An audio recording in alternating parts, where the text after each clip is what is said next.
What if you invested in yourself financially? Where would it lead you in life? Maybe here. If that's more your speed. Imagine you had all of your time to yourself and you didn't have to worry about getting up for work. Wouldn't that be something? But I think the question becomes more so this: how do we achieve this? By investing in ourselves financially. And why is it important? Well, maybe we can answer that. First, you got to get yourself some confidence. You see, you build self-confidence when you invest in yourself. Now, while confidence issues aren't something we all like to admit, many people refuse to leave their comfort zone and invest in what will truly benefit their well-being in the future. This is where I say building confidence is especially important. How many times have you had an idea that you knew would make money if you pursued it, and you confided in your family, friend, or someone that you really love and respect, and they didn't share the same enthusiasm? Well, that kind of ties into the confidence issue I'm talking about. If you had that confidence in the first place, you wouldn't put so much weight on what other people say about what you're doing. And this falls into place when you're dealing with finances as well. This kind of plays into why it's important to build that self-confidence so you can even get into the financial part of it. I hear what you're saying, but what if I fail? Yes, failure is a part of success. And as crazy as that sounds, it's the truth.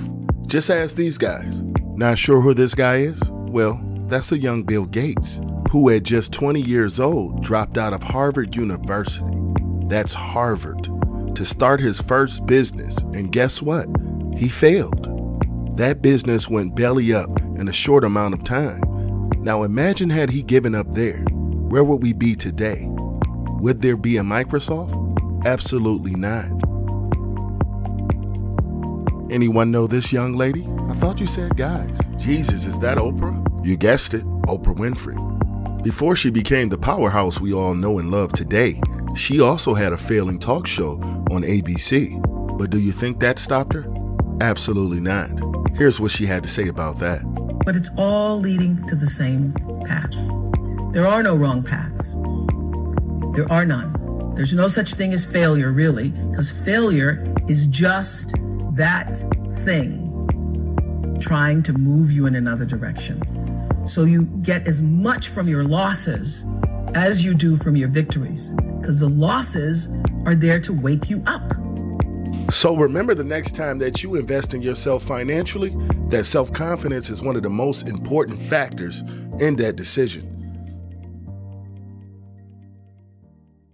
Now, what could be just as important as self-confidence when it comes to investing in yourself financially?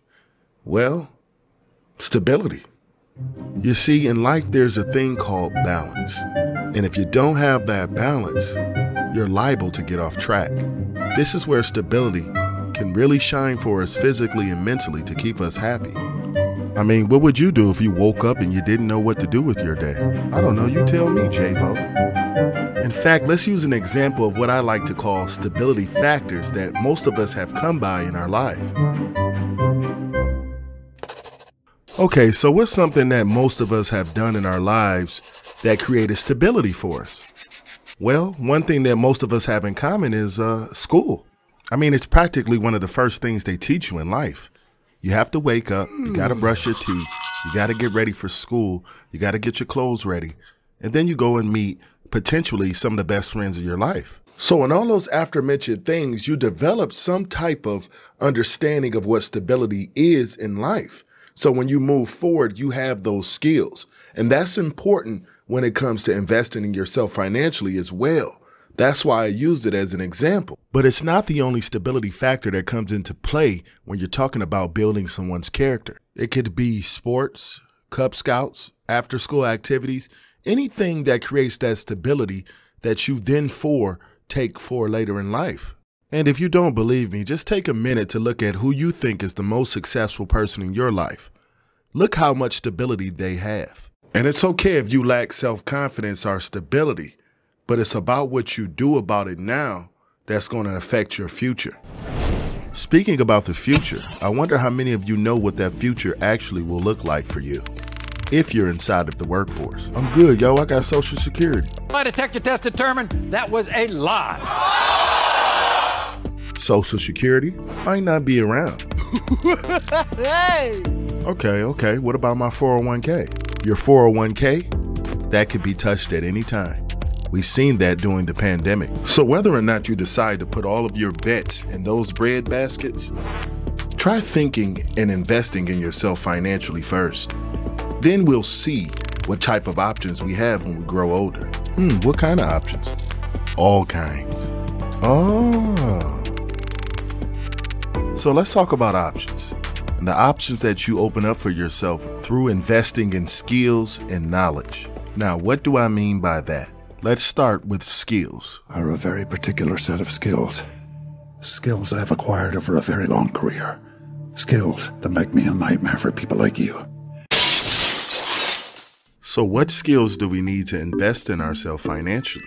And why is it even important? Well, let's look at the exact thing that we're trying to escape in this video.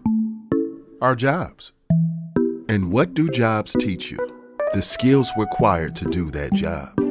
And we happily perform that job because we get paid, right? Okay, what's the point? My point is this, is that when we're getting paid, we will learn the necessary skills to do the job. But we won't invest in skills when it comes to ourselves because we're not getting paid? Doesn't make sense, does it?